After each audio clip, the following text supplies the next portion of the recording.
Ladies and gentlemen, on today's show, I have two very, very special guests. I have Colleen and Saeed here with me, and we're going to be going into everything around Arsenal. We're going to be talking about Thierry Henry and the possible top four chances. We're going to be talking about Mikel Arteta and his project for the summer. We're going to be getting into some of the stuff going around Arsenal right now, like Martinelli, possible US tour, and just some of the things that we're going to touch upon. But before I get any further, I want you guys a big welcome to my guest. First time on the channel, I got Saeed to my right, and I got Colleen down in the bottom. How you guys doing?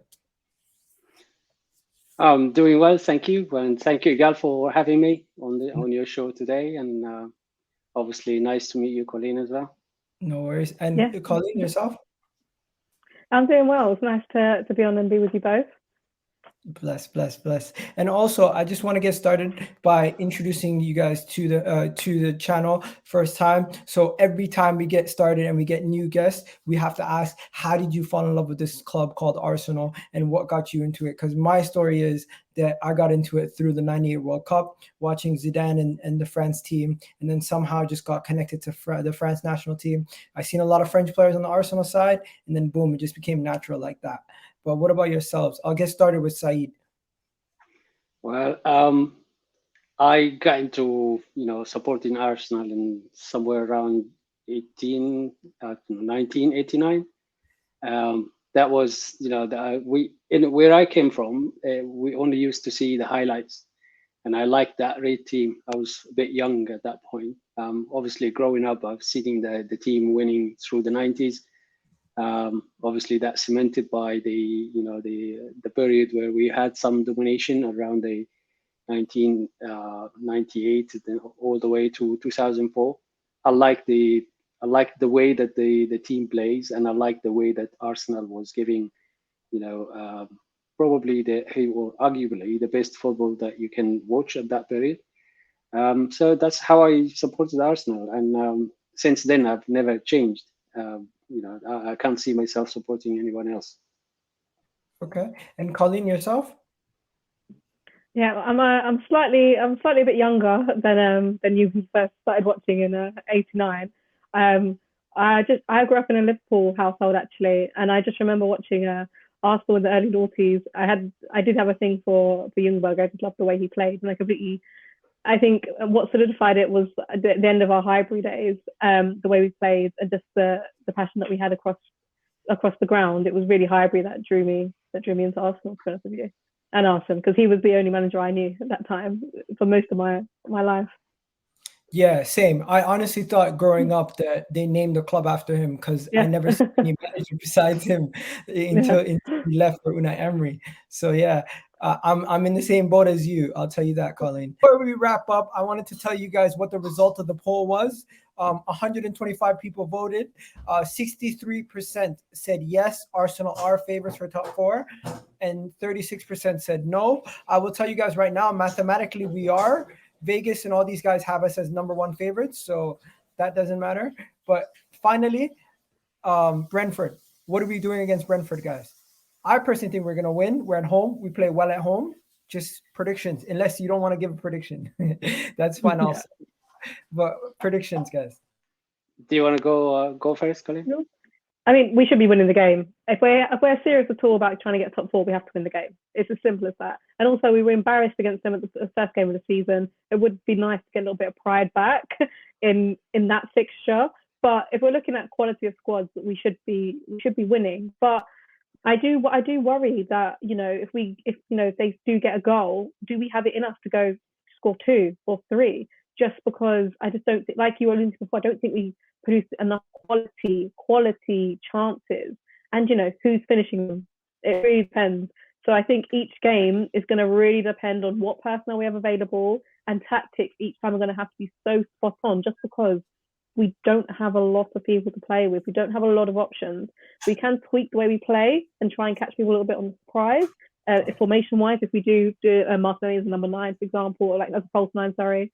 But that's my worry. I think we should be beating them, but I'm just worried if they get a goal, do we have it enough for 2? Because we need to win. We shouldn't be drawing against Brentford at home.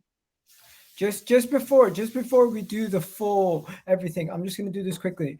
This is our team sheet's pretty predictable. Ramsdale, Tomiyasu's back, just so you guys know. Ben White is going to start. Gabriel. Do you think you'll start him straight away?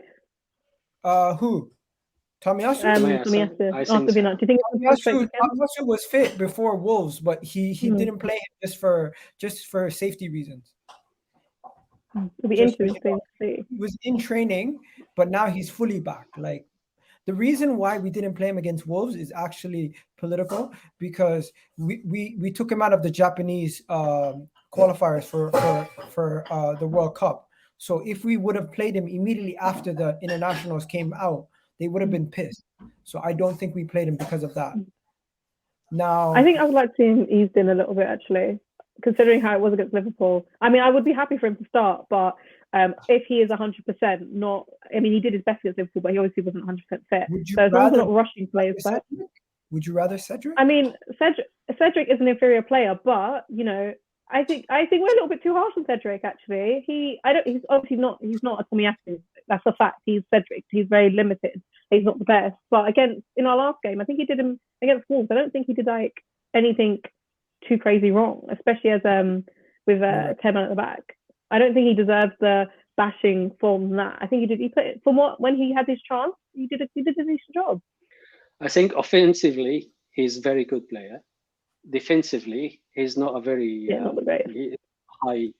I wouldn't rate him high defensively. Would you play him this game, or would you play Tomiyasu if he's fully fit?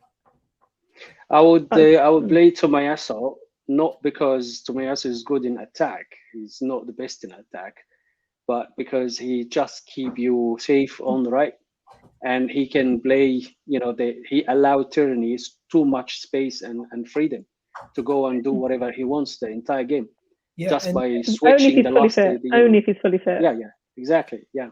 Just to let you know, he is fully fit, and that's what the rumor is, and he's back. So Bukayo Saka starts on the right, first name on the team sheet. Am I right, guys?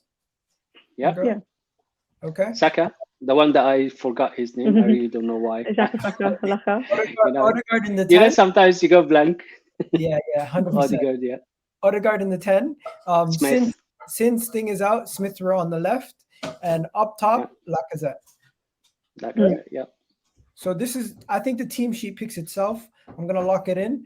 Everyone, you can see right there who's in the team sheet. The only changes I think people would make is people who have agendas against Xhaka, take him out, even though it makes no sense.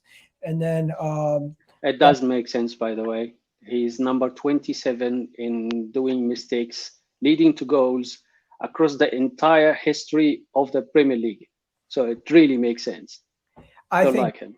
I think we have to come back another day to discuss Granit Xhaka.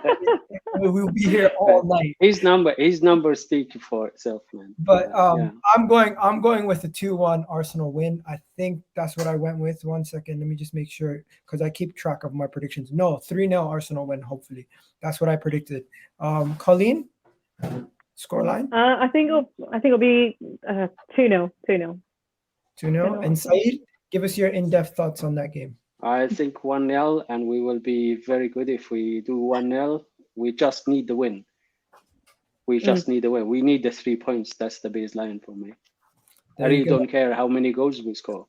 There you go. The 3 points. And Saeed, with the Xhaka comments, you've made a new friend. Right. Yeah. You bro. Yeah, honestly, bro. Yeah. Absolutely love this video. It's been one of my favorite videos I've made all year, honestly. Actually, like for the past 2 years since I started my channel, one of my favorite videos so far. I highly recommend anyone that's watching right now to share this to any Arsenal fan. It's been very informative. It's good to have a panel of people who can talk about the game in depth and also have a lot of respect for. I would love to have you guys on in the future again, and hopefully Arsenal continue to win. We get top 4, and we can have this discussion again at the end of the season when we're in good route. But have yourselves a wonderful day. Everybody. Thank you for watching. And Colleen, do you want to let people know where they can find you? Twitter and Instagram, Miss Colleen Wills, as my handle is there. That's where you can find me. There you go. And Saeed? I'm on Twitter, Saeed Farouk, the same name of the handle is basically the same name of my.